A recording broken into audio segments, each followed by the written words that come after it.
Castigo Real, capítulo 6, de Bárbara Cartran. Al día siguiente el marqués se despertó con el redoblar de los tambores. Al principio pensó que se trataba de su imaginación, pero se dio cuenta de que el ruido venía de la proa del barco, y apenas se hubo vestido salió a ver qué estaba ocurriendo. Tal como había anticipado, vio que uno de los marineros estaba a punto de recibir el tradicional castigo por alguna falta cometida, y que lo estaban amarrando al mástil del barco para ser flagelado con el gato de 9 colas.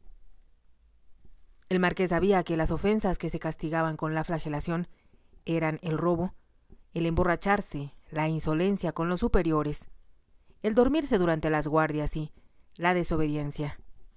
Y aunque él había presenciado ese castigo en más de una ocasión, consideraba que era una manera salvaje de mantener la disciplina. Ahora, cuando el redoblar de los tambores pareció acelerarse, el hombre esperaba su castigo. Era un hombre rudo, cuya espalda estaba cubierta de cicatrices, lo cual denotaba que ya había sido castigado antes.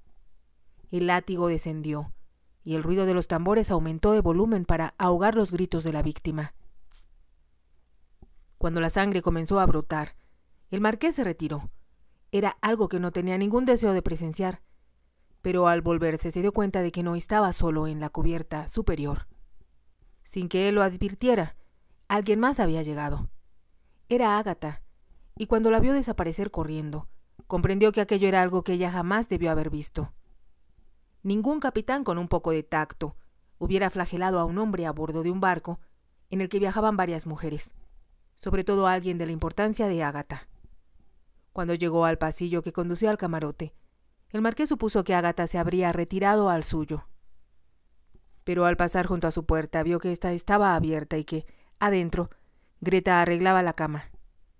El marqués entró en el camarote contiguo y, por un momento, pensó que se encontraba vacío, pero luego vio una diminuta figura sobre un sofá, debajo de la claraboya.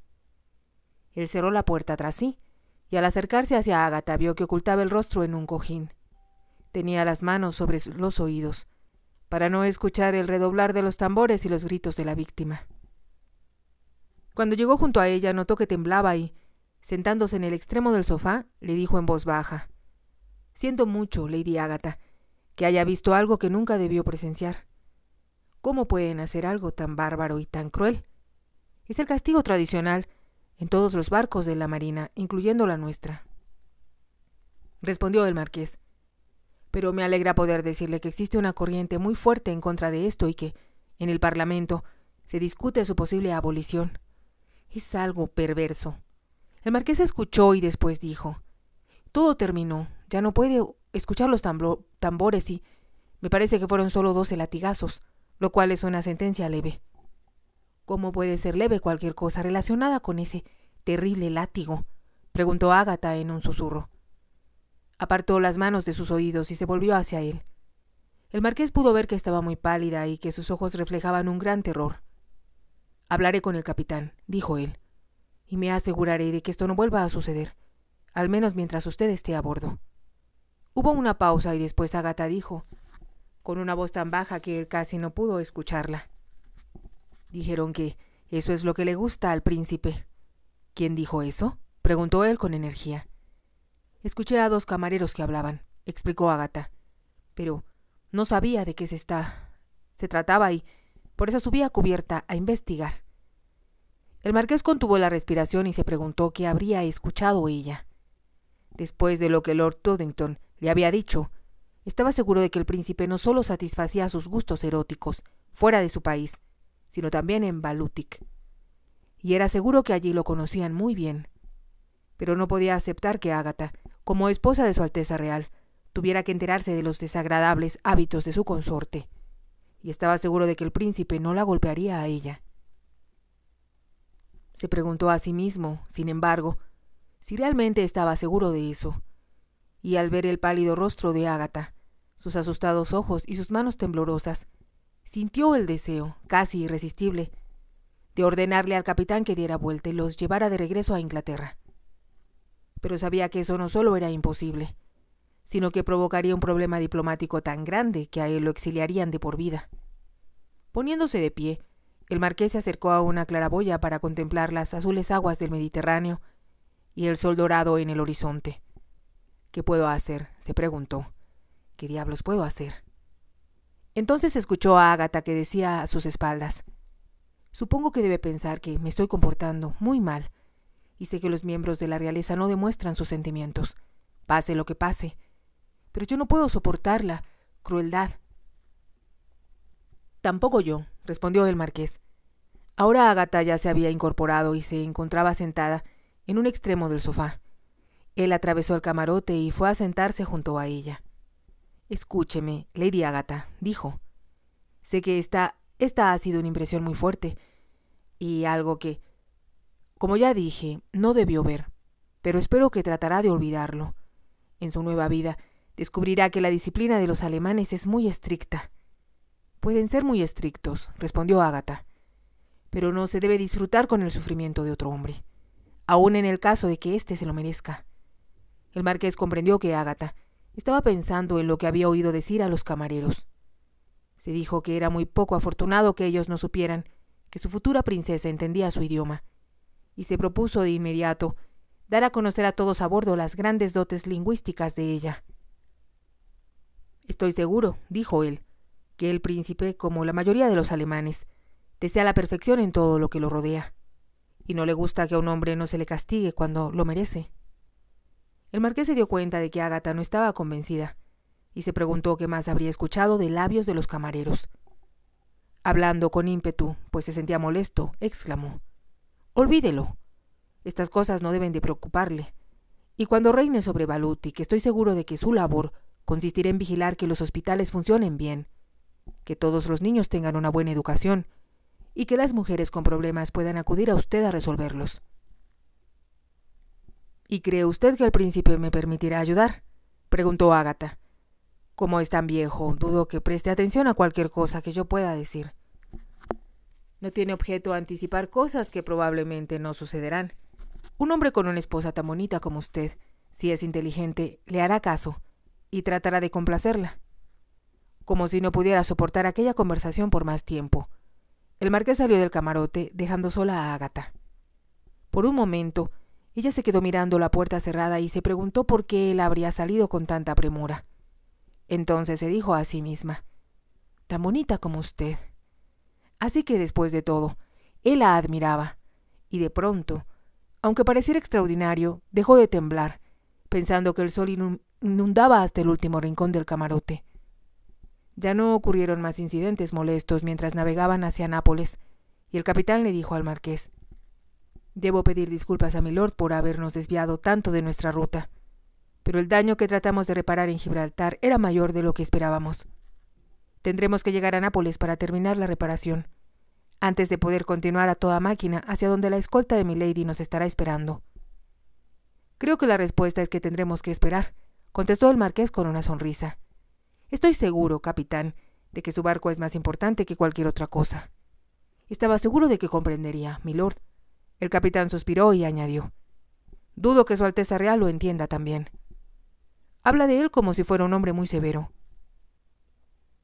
«Él espera que todo resulte de acuerdo con sus deseos, milord», respondió el capitán, «y no acepta la voluntad de Dios o, en este caso, la interferencia de los elementos, como una excusa para alterar su itinerario». El marqués rió y se preguntó cómo haría Ágata para lidiar con la puntualidad y la exactitud alemana por el resto de su vida.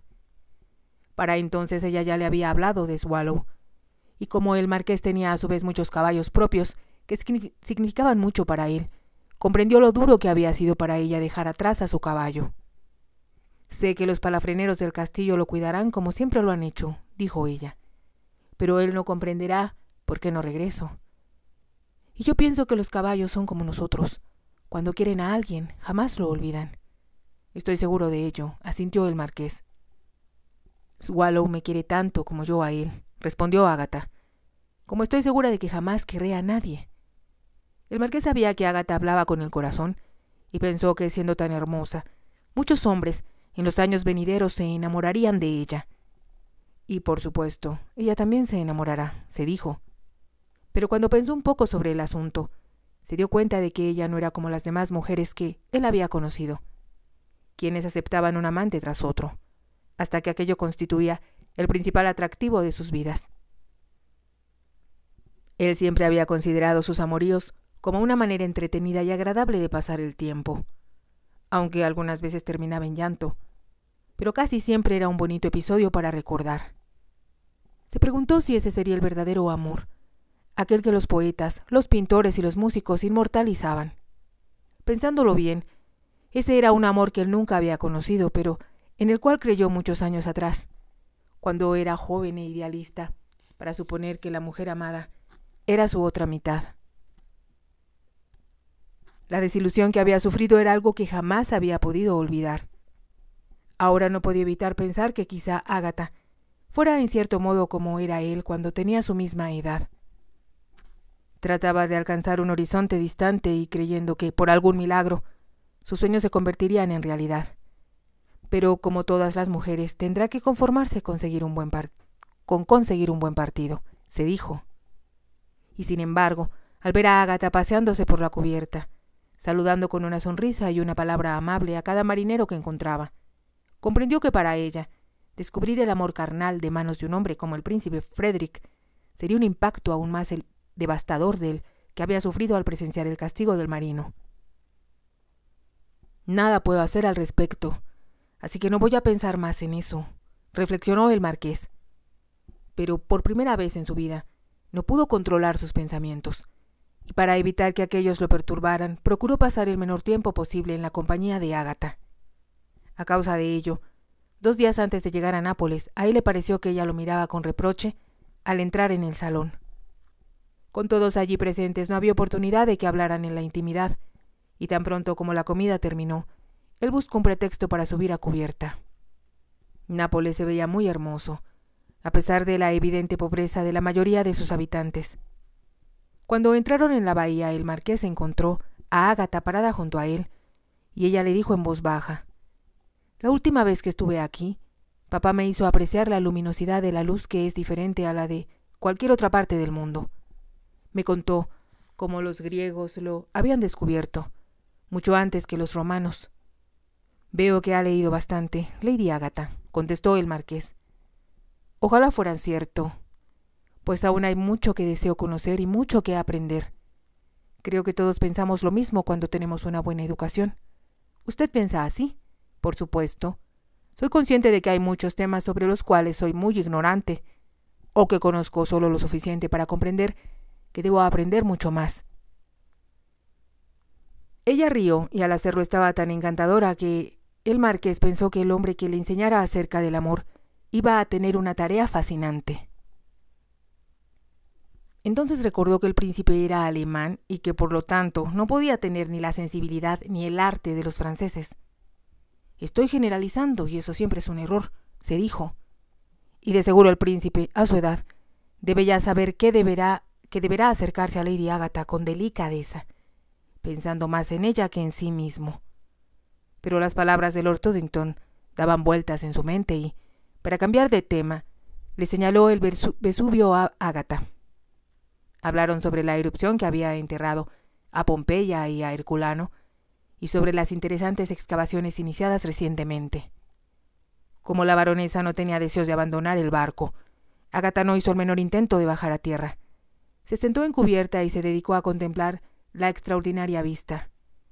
El marqués bajó a estirar las piernas, pero no se alejó mucho del barco y, cuando regresó, el capitán le informó que estarían en condiciones de zarpar al amanecer, para continuar el viaje directamente hasta Balutik. Durante la cena, la baronesa entretuvo a Ágata y al marqués con sus narraciones acerca de las aventuras de su esposo como diplomático, hablando de lo felices que habían sido en Francia. «París me parece tan alegre y tan civilizado», dijo ella, «y nosotros en Balutik tenemos mucha afinidad con los franceses. No es que seamos tan cultos como ellos, pero tenemos el mismo culto por la belleza y, por supuesto, por el amor». Sonrió recordando cuánto había significado el amor en su vida. El marqués miró a Ágata y advirtió la expresión de temor que asomaba a sus ojos. Algo la había turbado, pero él consideró una indiscreción preguntarle. La baronesa se retiró y cuando Ágata se dirigió a su vez a su habitación, él se quedó solo. Se puso a leer los periódicos que habían subido a bordo en Nápoles, pero como sintió calor salió a cubierta. Estaba oscuro, pero cada casa de Nápoles tenía una luz encendida, y él pensó en lo bonito que se veía con las estrellas y la luna brillando en el cielo. Al mirar hacia abajo, notó que una pequeña figura abandonaba el barco por la pasarela inferior. Por un momento pensó que uno de los marineros había subido a una mujer a bordo, lo cual estaba estrictamente prohibido, pero solía ocurrir. La mujer llevaba un pañuelo en la cabeza y, al verla alejarse, una idea cruzó por la mente del marqués, pero se dijo que era ridículo. Sin embargo, como había convivido con Ágata durante tantos días, podía reconocer su graciosa manera de andar, tan diferente a la de las demás mujeres. Sin pensarlo, se dirigió a la pasarela superior, reservada para los pasajeros y visitantes distinguidos. Varios marineros que montaban guardia saludaron al marqués, y él le dijo a uno de ellos: «Voy a bajar a tierra para caminar un poco. Présteme su revólver». El hombre lo miró sorprendido, pero no estaba dispuesto a discutir con alguien de tanta importancia, y el marqués hablaba con el tono autoritario de quien espera ser obedecido. El marino sacó su revólver de la funda, y el marqués lo guardó en el bolsillo de su chaqueta. Se apresuró a bajar por la pasarela, y caminó en persecución de la mujer con el pañuelo en la cabeza. Ella casi había desaparecido de la vista, pues el muelle no estaba muy iluminado, pero él, con sus largos pasos, pronto pudo distinguirla con mayor claridad. Ahora estaba casi seguro de que se trataba de Ágata, aunque no se imaginaba a dónde podía dirigirse, a aquella hora de la noche. No podía creer que tuviera una cita con un hombre, pero ¿por qué otra razón iba a bajar a tierra sola y en Nápoles? Vio que ella se detenía para hablar con una anciana. Sin duda había hecho una pregunta y la mujer, como buena napolitana, respondió con grandes gestos, apuntando en dirección a un camino. Un poco más adelante. Ágata siguió caminando. El marqués la siguió y, cuando comenzaba a pensar que se había equivocado, ella se detuvo, entrando por la puerta iluminada de una farmacia. A través de la ventana pudo verla hablar con un anciano al otro lado del mostrador. El local era muy pequeño y en las ventanas había enormes botellas llenas con algo que parecía agua de colores. Detrás del mostrador había muchas pequeñas gavetas, con el nombre de los productos que contenían. Observando, él se dio cuenta de que Ágata había pedido algo que costaba mucho trabajo encontrar. El farmacéutico había tenido que subirse a una escalera para alcanzar una de las gavetas, junto al techo. Por último, entregó lo que le habían solicitado. El marqués vio cómo Ágata le pagaba con dinero que llevaba en una pequeña bolsa, pero se hizo a un lado para que ella no lo viera al salir. Ágata se dirigió en italiano al farmacéutico. «Buenas noches y muchas gracias, señor. Le estoy muy agradecida». «Tenga mucho cuidado, señorita, de tomar solo la cantidad que le he indicado», respondió el farmacéutico. «Sí, no lo olvidaré. Gracias otra vez». Ágata cerró la puerta tras sí y comenzó a caminar hacia el muelle. No había avanzado mucho cuando un hombre salió de entre las sombras y se le acercó. Se detuvo delante de ella y el marqués se detuvo también, pues no deseaba interferir a menos que fuera necesario. Ella gritó y el marqués la escuchó decir: «Suélteme, no tiene derecho a detenerme». El hombre la sujetó con firmeza y, llevándola al otro lado del camino, intentó conducirla hacia un lugar oscuro y despoblado. Ágata luchaba por soltarse, pero el hombre era fuerte y ella se encontraba del todo indefensa. «Suelte a esa mujer», dijo el marqués furioso en italiano. Tanto el hombre como Ágata se quedaron mudos de la sorpresa. Por un momento ambos permanecieron inmóviles, y cuando el hombre vio el revólver que llevaba el marqués, se volvió y se alejó corriendo. Ágata, temblando, avanzó presurosa hacia el marqués. Él le puso un brazo alrededor de los hombros, y al ver que el asaltante desaparecía entre las sombras, colocó el revólver una vez más en su bolsillo. El rostro de Ágata, que apoyaba en el hombro del marqués. El pañuelo había caído de su cabeza y la luz de las estrellas brillaba sobre sus rubios cabellos. ¿Cómo pudo hacer algo tan tonto como venir aquí, sola? El marqués habló con firmeza, como si se dirigiera a un niño, y Ágata respondió: «Quería comprar algo. Regresemos al barco». Ella apartó la cabeza del hombro de él, pero con el brazo del marqués todavía sobre sus hombros.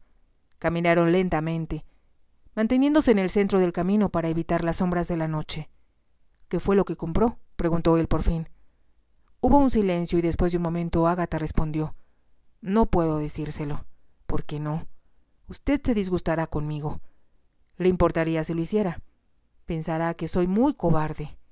No la considero cobarde, tomando en consideración que tuvo el valor de salir a caminar sola en la noche por Nápoles, dijo él. Pero de todos modos es una tontería, y deberá prometerme que nunca más volverá a intentarla. Nos vamos esta mañana. Esto no es una respuesta y lo sabe. No intento forzarla, Ágata, pero quiero que me diga qué fue lo que compró. Él habló con mucha delicadeza y ninguno de los dos se dio cuenta de que la había llamado por su nombre de pila, omitiendo su título de nobleza. Caminaron un buen trecho antes que Ágata dijera con voz casi inaudible: «Compré algo para tomar en caso de que no pueda resistir más». «¿A qué se refiere?», preguntó el marqués. «A mi matrimonio». Llegaron al muelle y cuando el barco se encontraba a la vista, el marqués se detuvo. Puso sus manos sobre los hombros de Ágata y la hizo volverse para mirarla de frente. La luna le iluminaba el rostro, y él pensó que era muy bonita, pero a la vez casi irreal, como si pudiera desaparecer en cualquier momento. «Me está diciendo que compró un veneno». Si te ha gustado, te invito a que te suscribas, a que me regales un me gusta y actives la campanita para poder seguir escuchando esta historia. Gracias.